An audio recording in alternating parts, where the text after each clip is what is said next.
wallahi ya kai ne zan baku wannan labarin, ku saurara.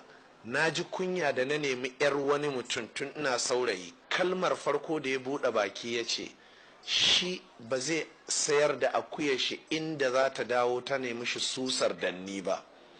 Wai me nake da shi a duniya da zai ɗauki ai bani, kuma shi ma talaka ne.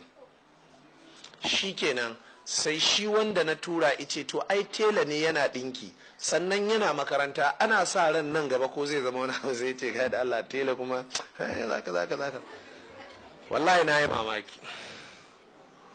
Yau kamar shekara 15 da ta wuce na dawo daga Abuja, na zo da wata damfareriyar mota garin nan, na zo na yi fakin a kofar shago kaza kawai sai gashi ya shawo kwana mun gaisa.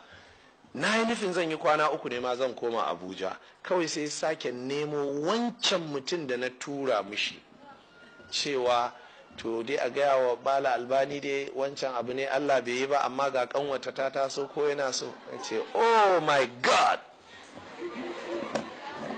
dan adam yana da tufka da warwara jama'a.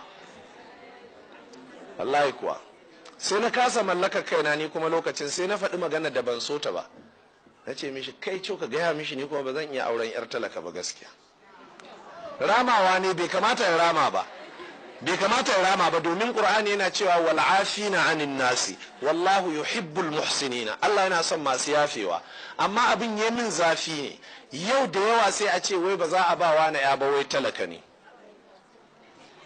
Jama'a yaron da yake dan shekara 17 ko 20 an ga idda ya kai ne?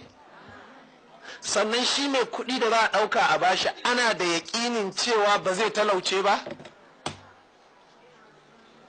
Kuskure